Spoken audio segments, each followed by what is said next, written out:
नागरिक म्हणून या गावासाठी माझा एक 2-3 विषय होतात. त्या विषयावरती पहिला विषय माझा असा आहे की छत्रपती शिवाजी महाराजांचा पुतळा पोर्लेसारख्या ठिकाणी अतिशय चांगल्या पद्धतीनं झालेला होता. आता त्या पुतळ्याची अवस्था अशी आहे की पुतळ्याचा कलरचा आणि ते फायबरचा टवकं जायला आहेत आणि चुकून काय ह्या गोष्टीला अनुचित काय प्रकार न होता त्या पुतळ्याकडे सगळ्यांनी गावानं मिळून लक्ष द्यायला पाहिजे आणि तो पुतळा नूतनीकरण करणे हा एक माझी कळकळीची ह्या गोष्टीबद्दल विनंती आहे. दुसरी गोष्ट मुलांसाठी ग्राउंडचा विषय होता.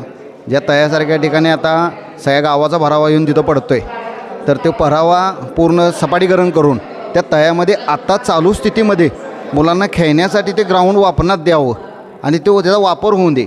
आणि दुसरी गोष्ट शाळेसारख्या ठिकाणी चौकासारख्या ठिकाणी ज्या स्पर्धा होत्यात त्या स्पर्धा तिथं होतील आणि मुलांना एक चांगल्या पद्धतीचं ग्राउंड मिळेल. त्याच्या पलीकडे जाऊन शाळेसारख्या ठिकाणी आपल्या पोर्ले गावची प्राथमिक शाळा अतिशय चांगल्या प्रकारे आहे, पटसंख्या चांगली आहे. दुसरी गोष्ट ज्या सुविधा ज्या पाहिजे होत्या तेवढ्या त्या शाळेच्या माध्यमातून मिळत नाहीत.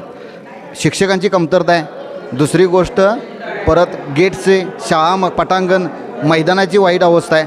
ह्या बाकीच्या गोष्टीकडं ह्या 3 गोष्टीकडं चांगल्या पद्धतीने लक्ष द्यायला पाहिजे. आणि शाळेचं नाव आज परवा झालेल्या स्पर्धेमध्ये पोरांनी आमच्या जिल्हा पातळीवरती नाव नेलं, तर त्या पोरांना परत आणि चांगल्या साधनसामुग्री जर दिल्या तर ती पोर्लचं नाव महाराष्ट्राच्या कानाकोपऱ्यात गेल्याशिवाय राहणार नाहीत. ही माझी कळकळीची विनंती आहे की सगळ्या गावाने आणि ग्रामपंचायतीनं शाळेकडे बघणं ही काळाची गरज आहे.